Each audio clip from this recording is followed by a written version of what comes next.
Hello world, it's Birdo Prey 5, Qapla, and welcome to my review of Star Trek Picard, Season 2, Episode 4, Watcher.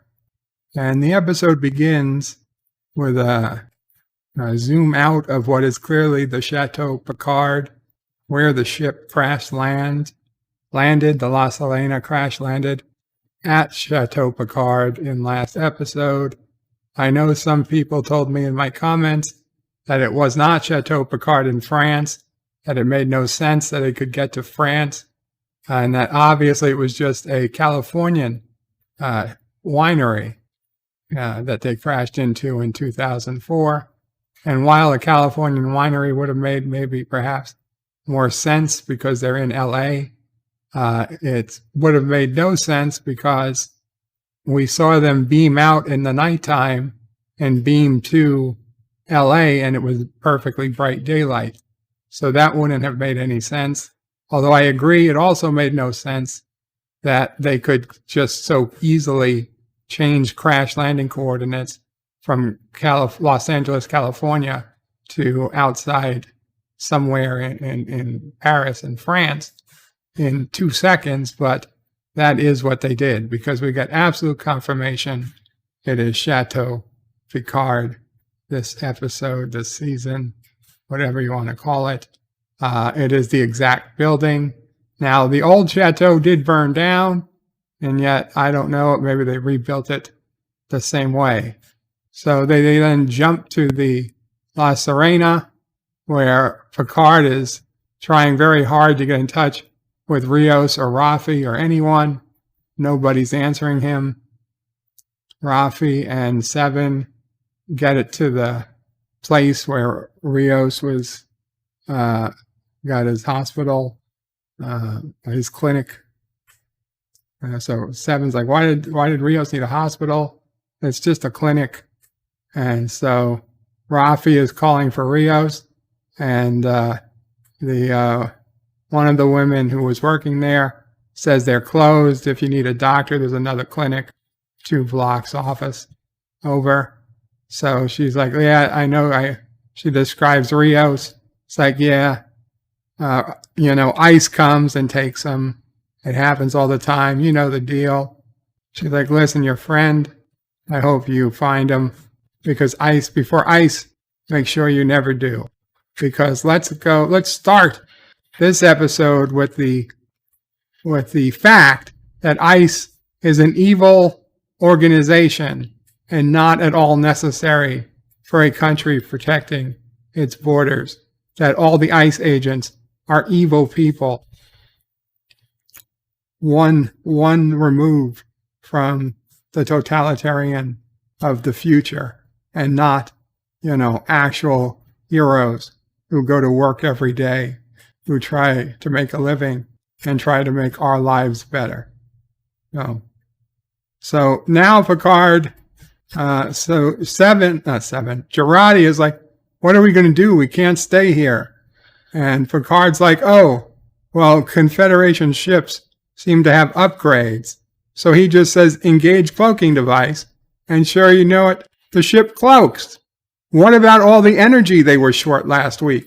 Plenty of energy to cloak the fucking ship.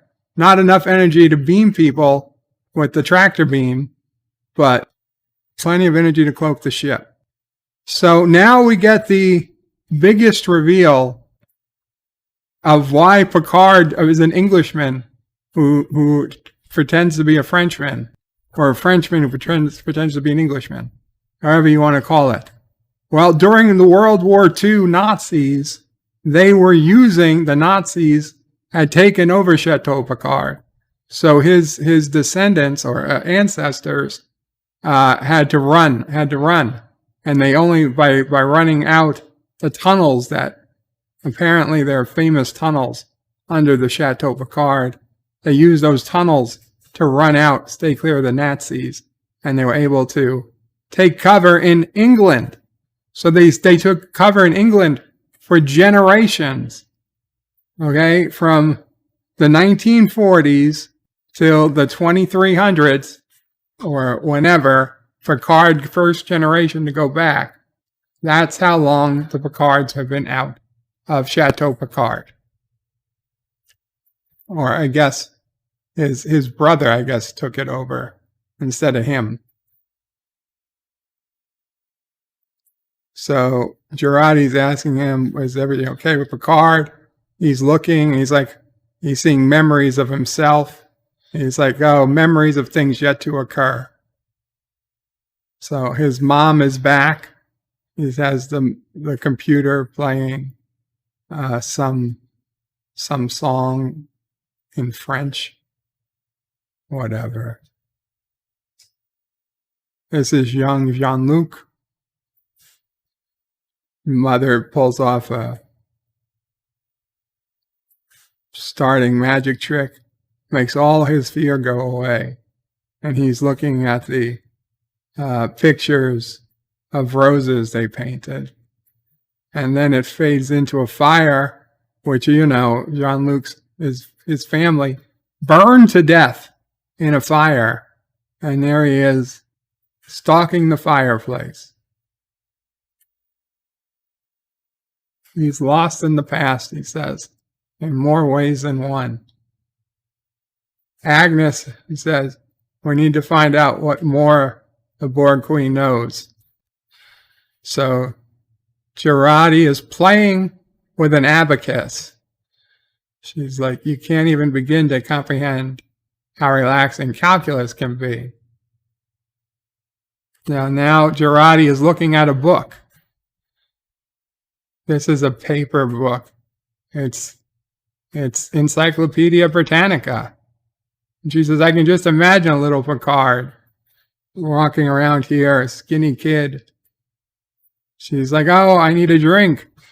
And he says, what you need is rest. She pulls out a random bottle of Pinot Noir, and then she asks, do you have a corkscrew on him? Now, I did not think Pinot Noir needed one, but fine, whatever. Oh, but Picard noticed this. The Picard said, you moved 15 beads on the abacus. You chose the 15th volume of Britannica. And the Pinot Noir is 1915. Agnes, he thinks that your mind, it's trying to tell us something. Yeah, and she's like, look at you, Dixon Hill. Hey, that's a reference. That's a reference to Star Trek. Remember when Star Trek was Star Trek?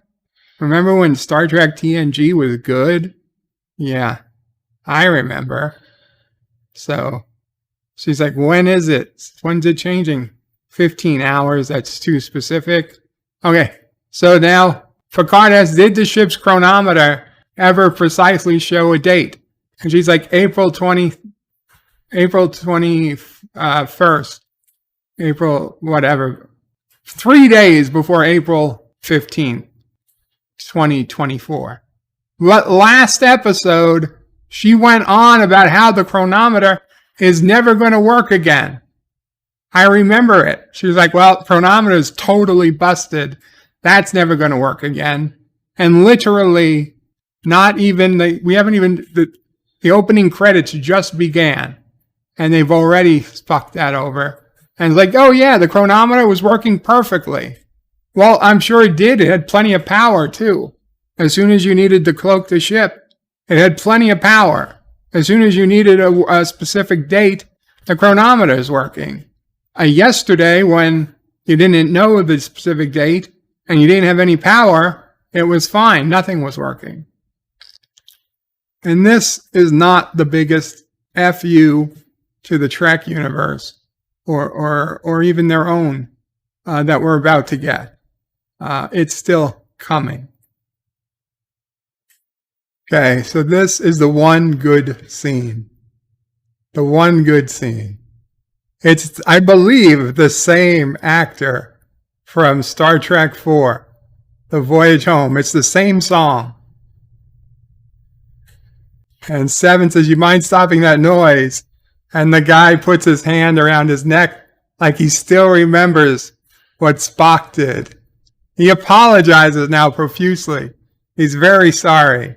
Not because of what Seven would do to him, but because of what Spock did to him in Star Trek IV: The Voyage Home. It's hilarious. The guy is now old and listening to the same song. You know what? Star Trek IV is just that great a movie that it can make a crappy ripoff, 30 years, 35 years later? Even a better show. Okay. So, Picard, now that he knows there's only 3 days to go, and Jurati managed to get some type of coordinates from the Borg Queen. So, Picard is going to be beamed to the coordinates Jurati has. He has no idea what they are, where they are, somewhere in Los Angeles, but that's all he knows. Jurati has got to stay at the ship and find a way to get the communications boosted so that they can talk with Raffi and Seven, which has never been a problem for Star Trek before.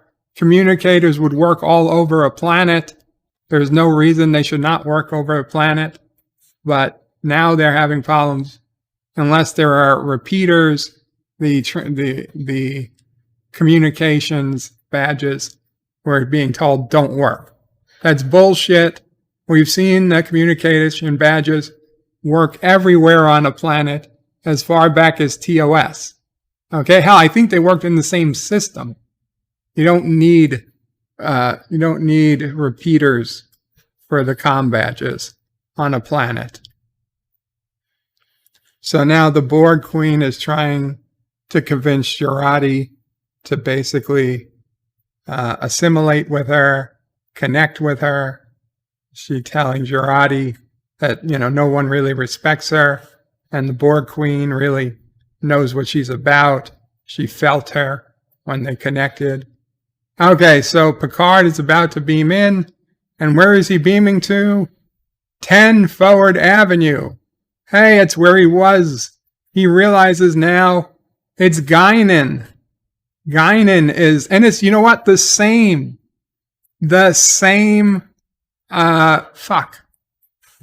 same graffiti is in this scene as it was in the last time, in the future, when he beamed to 10 Forward Avenue to see Guinan. So he goes into the place in 10 Forward Avenue. It's still a bar, but it's a little different. I don't know. It doesn't look like a 2020s bar. It looks like a 1970s, maybe. Look to it.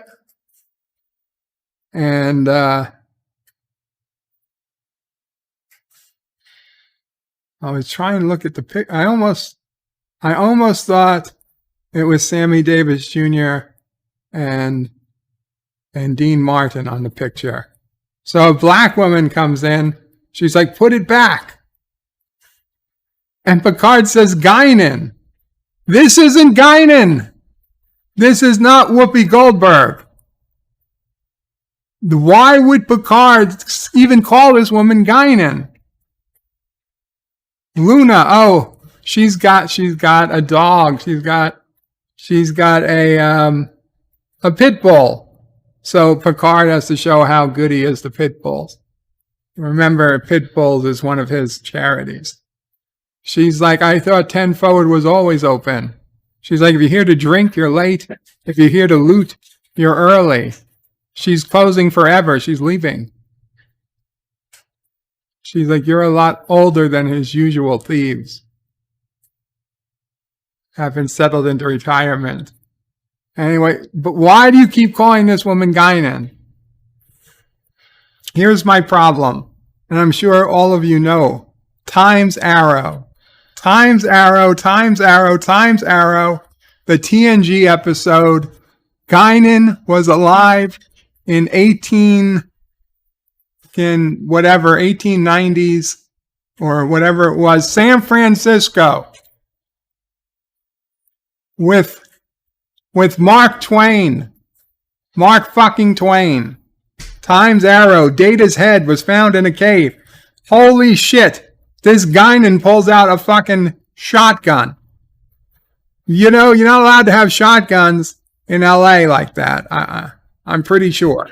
So Guinan is a oh my God. Guinan is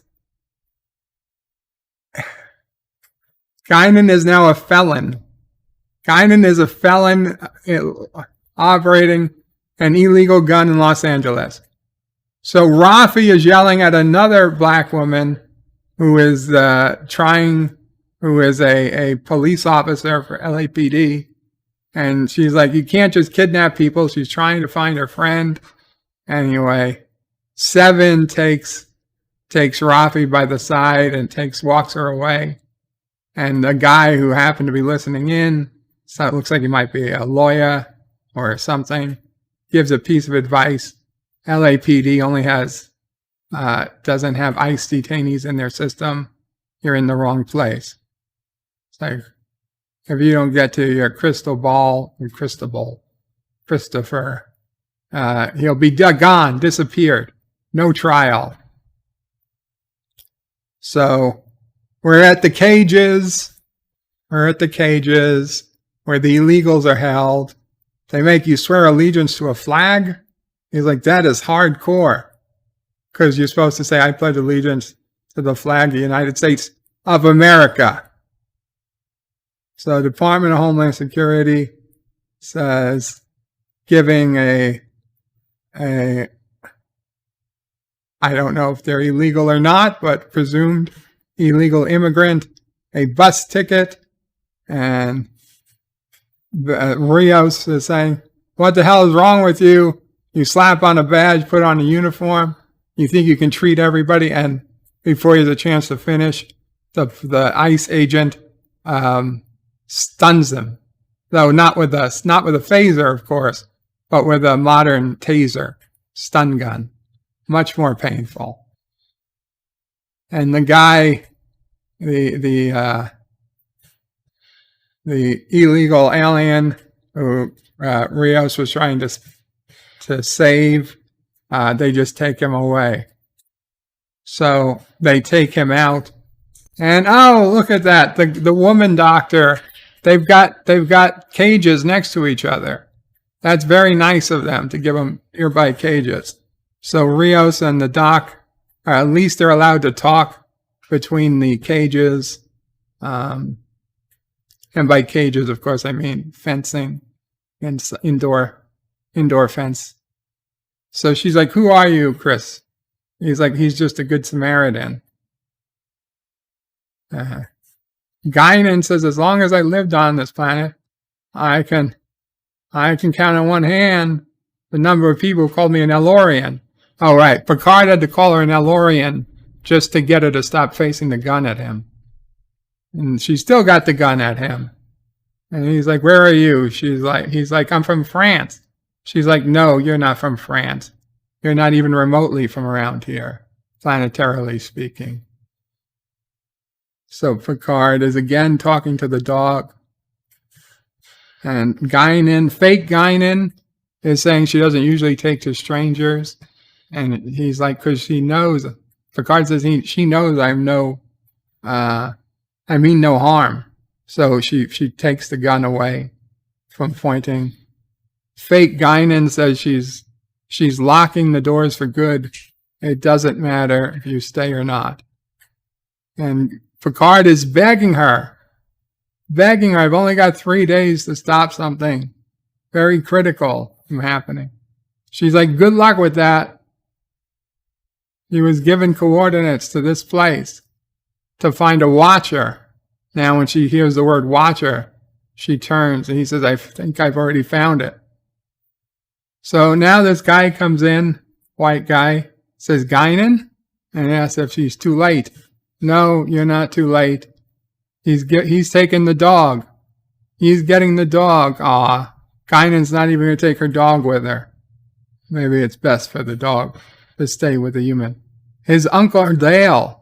You go home with your Uncle Dale. He'll take good care of you. Aw, come here, baby. Now, I don't know, but he bears a resemblance to I thought he did, to the security guard that let Seven and Raffi take their picture. I don't know if it is or not. But so now Not Guinan is saying, do you know these humans are actually killing their planet? He's like, the few folks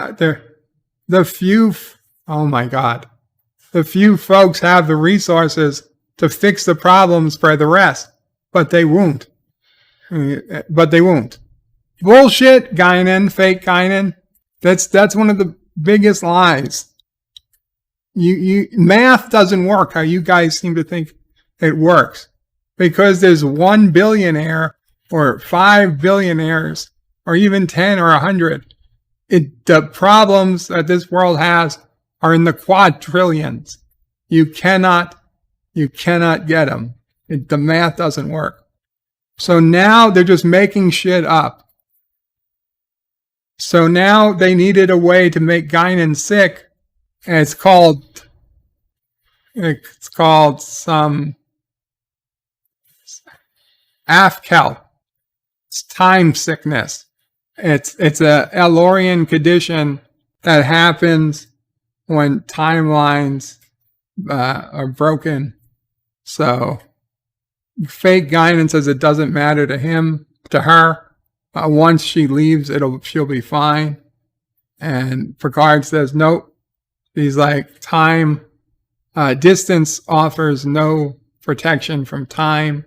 Anyway, she got sick because Picard repeated words that she had told him before. So literally, Guinan gets sick anytime Picard speaks a sentence that Picard would have told her or she would have said to him in the future. That's absurd. It's absurd. And even in this episode, they don't go back to that illness. So Raffi wants to steal a car, and she has her phaser. So Rios must have been stupid to give up his phaser. Raffi was smart enough to keep her phaser. And hey, her phaser has a setting to break glass. Did you know that? All these settings on phasers, I mean, literally just to break glass. So Raffi is hacking the Department of Immigration and Customization and looking for male Hispanic and female Hispanic. Is that a term still used in the future? Hispanic? I mean, it just seems like in all the years of Star Trek, from TOS, TNG, DS9, Enterprise, Voyager, all the fucking movies, even the 2009, I don't think I ever heard the word Hispanic in a single Star Trek episode. So anyway, they finally make contact with Jurati, finally makes contact with Seven and Raffi. She managed to increase the length, the communicator badge length, but for some reason they can't make contact with Picard. So of course Seven and Raffi are going to drive. Raffi says you can pilot a starship, but you can't drive. And of course, Seven, having never driven a car before, is able to instantaneously put the car in reverse, back up just enough, hit the gas just enough. She's never driven an internal combustion engine. She's driving around, doesn't even throw in. They could have done a throwaway line. Oh, I guess all those picnics I went on with Tom Paris and B'Elanna to over the years really paid off. I did drive for some time, you know. Now, granted they never had a picnic, but they might have. They might have. Her closest ability to drive would be from Tom Paris. They could have name dropped. It would have explained to Trek fans how she is able to drive anything with wheels. She's driving like a fucking stunt driver. Jurati tells them they need to work on communication. So they said they need to get the transporter working. They're going to need an exit when they find Rios. Well, here's the thing. You told us that they all have vaccine ships. So why do you even worry? Rios can just be beamed back when you scan for his vaccine ship. He's the only person to have it on Earth at this point, except for the other 4 or 5 people with you. So now fake Guinan is talking to Picard. Picard is saying, so you're coming back from the future? But Picard won't tell her his name, his name, because it would risk infecting her journey. So he's saying he still thinks she's the Watcher. She's no Watcher, she says. And humanity, he says, don't give up on humanity. She's like, humanity. And he points to a bunch of, points to a sanctuary district. And here we get, you know who has the luxury of patience here? Someone who looks like you, not someone who looks like me. She said this world had more potential in someone than anything she ever imagined. But the hatred here, it never goes away. It just swaps clothes. It took off its hood and put on a suit. She said, you say change is coming. It's way too slow. The price way too high. And Picard says, history's deepest wounds. There's still good here, but it's not tipping soon. And she's been on the planet a lot longer than Picard has. He's like, well, then why not a few more days? Help me to understand what's been changed. What's been changed is that's not fucking Guinan. Are you that blind? Did your fucking robot eyes already go obsolete? You're talking to a woman who is clearly not Guinan, you stupid schmuck. So Rios and the girl Doc are talking, and she's like, well, Rios says, where I come from, you'd be a hero. She's like, oh, well, where do you come from? And he can't answer her. It's her second time being in there. She hates being it. She started out with a pretty healthy fear of authority.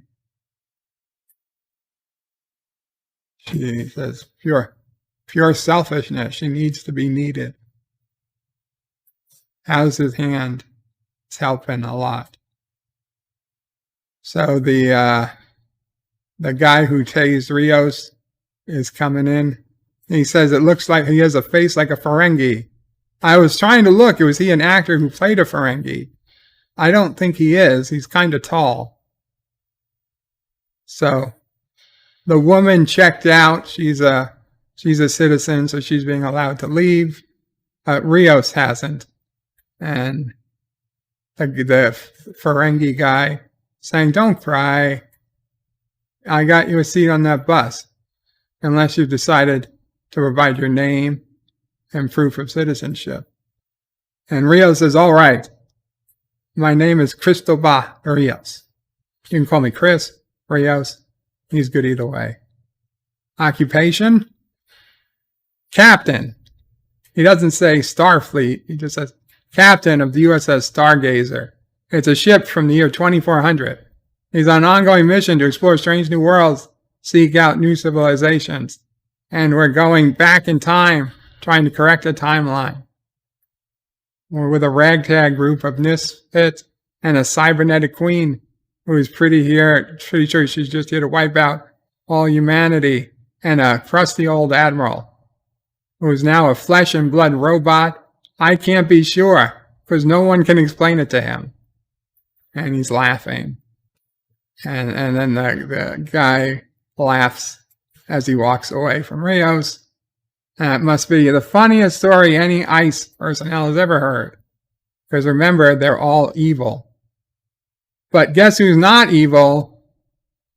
Raffi and Seven, who are driving like crazy, putting innocent people in jeopardy all the fucking time. What does a yellow light mean? It means go faster, says Raffi.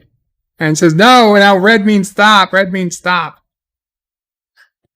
And Seven says, if I kill somebody, it's on you. Raffi says, maybe stop aiming for people. I think you're getting the hang of it. Oh, getting the hang of it. She surely is. It's almost unbelievable how well she can drive, having never driven before. So Rios is loaded into the bus with all the other illegals. I mean, like, they don't even know what country they're returning him to. But he says, sorry, the end of the line is going to be the end of life as you know it. Adios, Captain.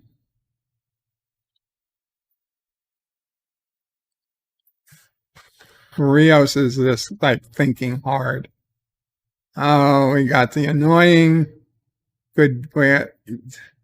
So Jurati and the Borg Queen have a back and forth. Honestly, I'm fuck it. I'm not even going to go over this. It's bullshit. Jurati wants the transporters fixed. She's got to convince the Borg Queen to fix the transporter. That's all she needs to do. And this scene goes on longer than it has to.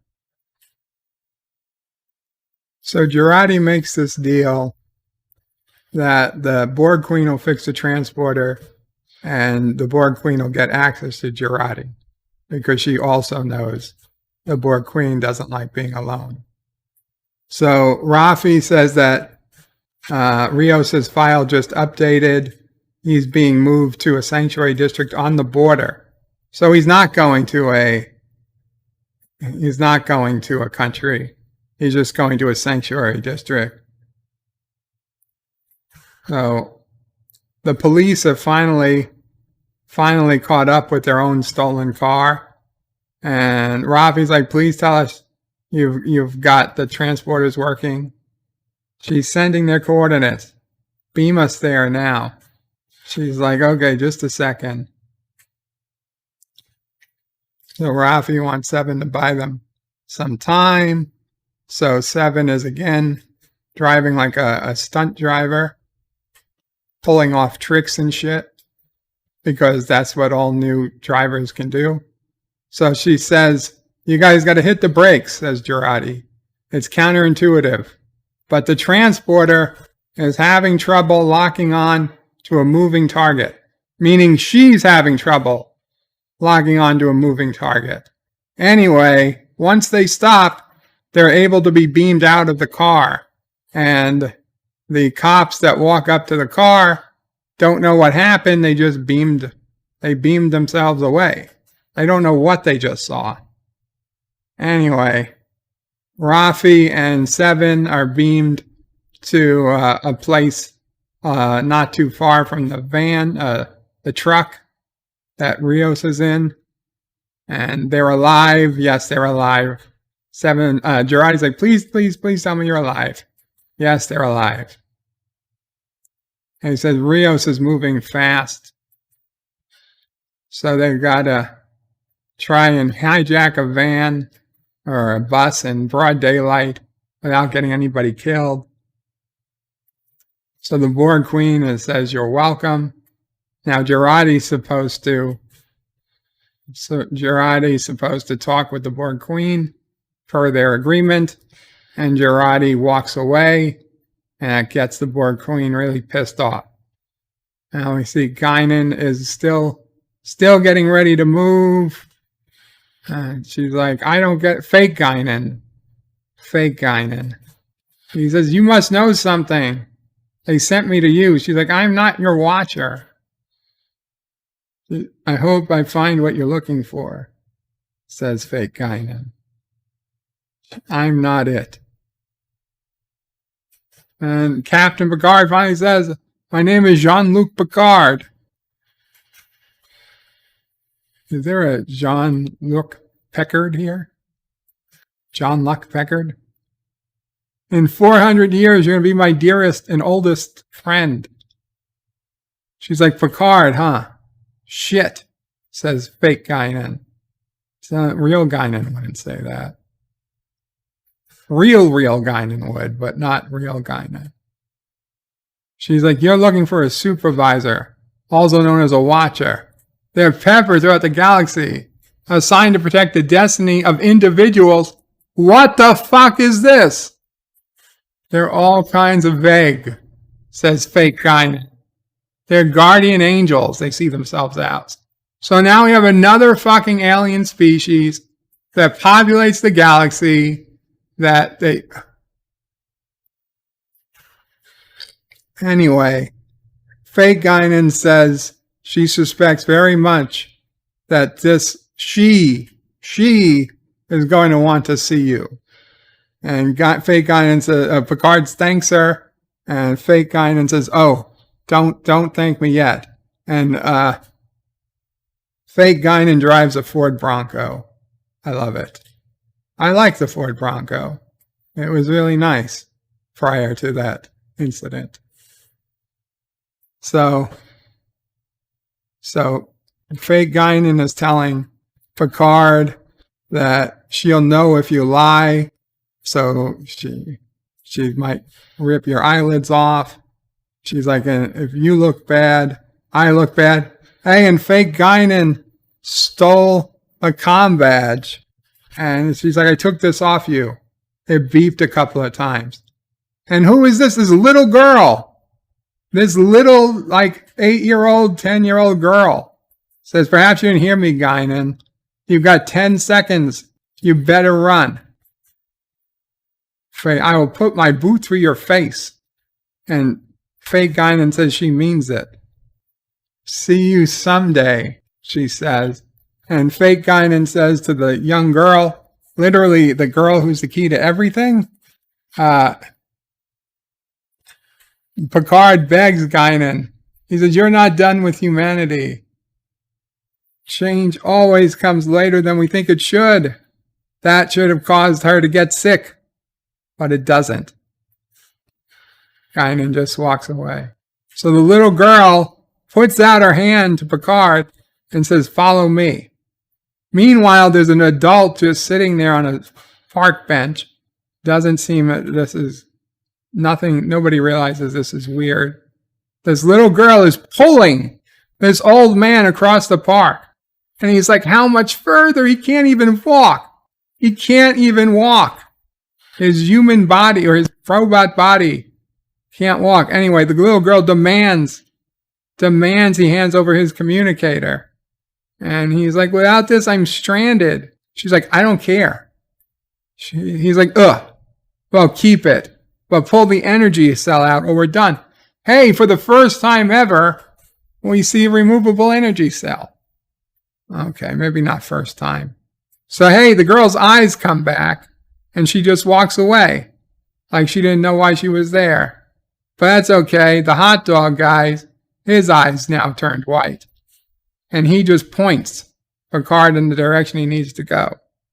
So Picard keeps walking, and this other guy with the long hair that we saw in the preview, his eyes turned white. He's not the Watcher either. He's just one of many random people. So Picard said, surely by now it's obvious he's not being followed. All the different people were to prevent any risk of him being followed. Where was the girl's parents that they let her just walk around? Holy shit! Laris! It's Laris! The Watcher is Laris! And Picard's so happy to see her, too. He's like, Laris! And she touches him on the shoulder, and we see new technology. A box of smoke. Anyway, we're on to newspapers? Who's reading newspapers in 2024? It's Q. Q is talking. He's talking to some woman. He's like, you can't do it. You know it. She looks like a tech at I think she's supposed to be like a tech at SpaceX, but she's at their version of SpaceX. Q was saying, now it's real. The field is killing you. But here's the truth, says Q.